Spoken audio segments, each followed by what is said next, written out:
Hello दोस्तों, आज की वीडियो में जिस रोमांटिक ड्रामा मूवी को हम लोग एक्सप्लेन करने वाले हैं उस मूवी का नाम है शेल, जिसे 2012 में रिलीज किया गया था। इस मूवी के कहानी में हम लोग एक लड़की को देखेंगे जो कि शहर से दूर एक गैस स्टेशन पर अपने फादर के साथ रहती है। वो आज तक इस जगह से दूर नहीं गई है और ना ही उसने शहर को देखा है।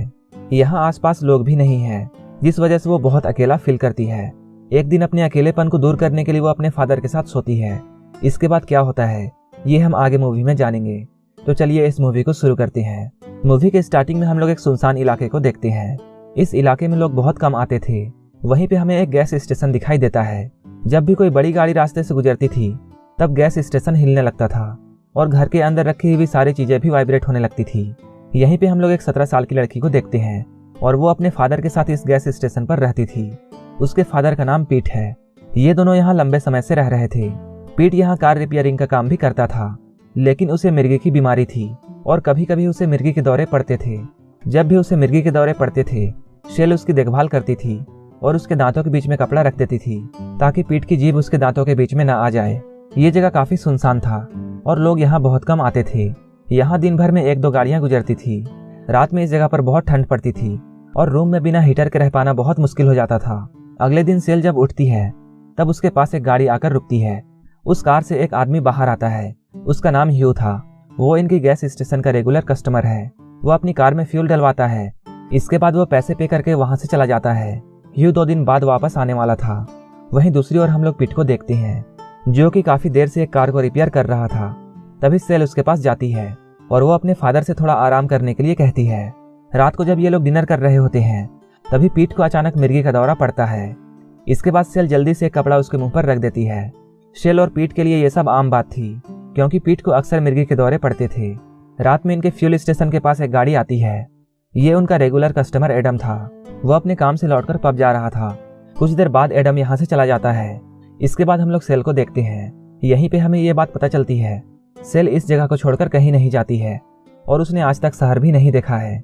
वो सिर्फ अपने फादर के साथ इसी जगह पर रहती है और अपने फादर के काम में उनका हाथ बटाती है। वहीं दूसरी ओर पीट जो कि अपनी हालत से बिल्कुल खुश नहीं था और वो उदास होकर रोने लगता है।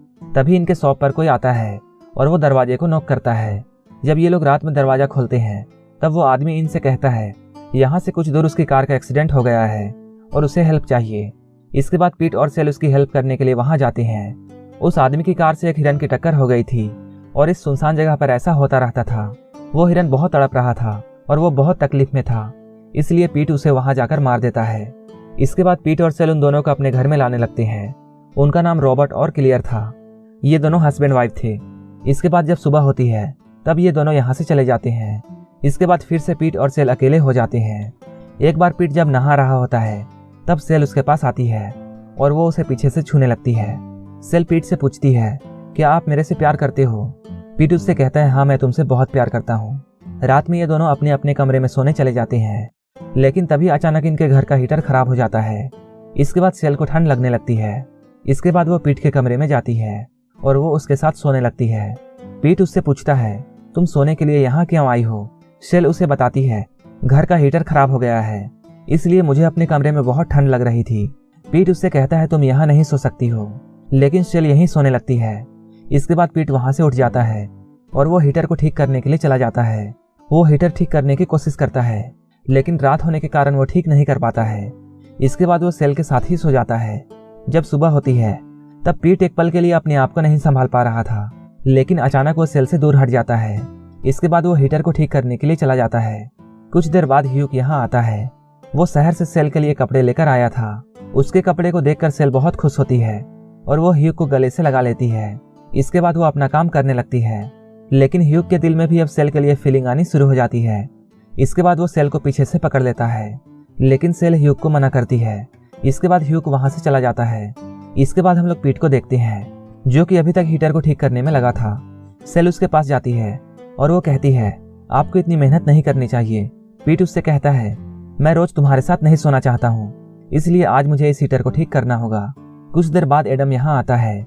उसने अपनी जॉब वाली जगह पर तोड़फोड़ कर दिया था, जिस वजह से उसे काम से निकाल दिया गया है और अब एडम इन लोगों के साथ काम करना चाहता है, लेकिन पीट उसे मना कर देता है और वो कहता है मुझे यहाँ किसी और की जरूरत नहीं है। वहीं दूसरी ओर हम लोग सेल को देखते हैं जो कि ये चाहती थी कि एडम यहीं रहकर काम करे क्योंकि वो एडम को पसंद करती थी।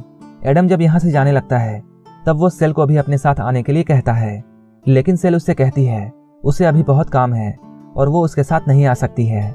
लेकिन एडम उसे ड्राइव पर चलने के लिए जिद करता है।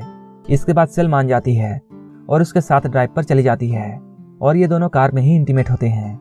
जब रात होती है तब सेल पीट के साथ सोना चाहती है, लेकिन पीट उसे अपने कमरे में सोने के लिए कहता है। अगली सुबह इनके शॉप पर एक लेडी और उसकी बेटी आती है। उस बच्ची को टॉयलेट जाना था, इसलिए ये लोग यहाँ रुके थे। इसके बाद वो लोग यहाँ से जाने लगते हैं। तभी अचानक सेल देखती है कि वो बच्ची अपनी डॉल यहीं छोड़ गई है। सेल उस डॉल को उठाती है और उनके कार के पीछे दौड़ने लगती है। जब वो औरत सेल को अपने कार के पीछे देखती है तब वो अपनी कार रोकती है। सेल उस बच्ची को उसका डॉल वापस करती है। इसके बाद वो जब घर लौटती है तब वो देखती है पीठ को फिर से मिर्गी का दौरा पड़ा है।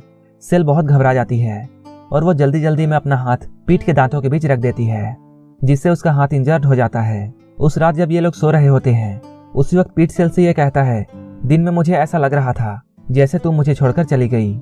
सेल उससे कहती है, मैं आपको छोड़कर कहीं नहीं जाऊंगी। और वो कहती है, हम लोग यहाँ बहुत खुश हैं और हम दोनों ऐसे ही साथ में रहेंगे। धीरे धीरे ये लोग क्लोज आ जाते हैं और ये दोनों किस करते हैं।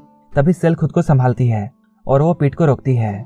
पीठ को ये सब करके बहुत बुरा लग रहा था क्योंकि उसने अपनी लिमिट क्रॉस कर दी थी और वो सोच रहा था उससे बहुत बड़ी गलती हो गई है और उसे अंदर ही अंदर गिल्टी फील हो रहा था। ये सोचकर वो सो नहीं पा रहा था कि उसने क्या कर दिया। तभी उसे बाहर एक ट्रक की आवाज सुनाई देती है। इसके बाद वो रोड पर पहुंच जाता है और वो ट्रक के सामने कूद जाता है। जोरों की आवाज होती है जिससे सेल की नींद टूट जाती है और वो दौड़कर बाहर आती है और वो देखती है बाहर एक ट्रक खड़ा है।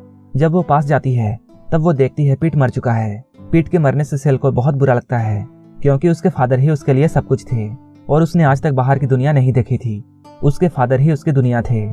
पीठ की मरने की खबर सुनकर एडम वहां आता है और वो सेल को संभालने की कोशिश करता है और वो रात में उसी के साथ रुकता है। लेकिन जब सुबह होती है तभी एक ट्रक वहां आता है। सेल उस ट्रक में फ्यूल भरने के लिए जाती है। वहीं एडम घर के अंदर था। फ्यूल भरने के बाद सेल उस ट्रक में बैठ जाती है और वो ट्रक ड्राइवर के साथ चली जाती है। उसे कुछ भी पता नहीं था कि उसे कहाँ जाना है क्योंकि वो ना तो शहर को जानती थी और ना ही शहर में किसी को जानती थी। लेकिन फिर भी वो चली जाती है ताकि वो एक नई जिंदगी शुरू कर सके। और यहीं पर यह मूवी खत्म हो जाती है। अगर आपको ये मूवी अच्छी लगी हो तो एक लाइक जरूर कर देना और ऐसे ही मूवीज के लिए मेरे चैनल को जरूर सब्सक्राइब कर लेना। तो मिलते हैं हमारे नेक्स्ट वीडियो में।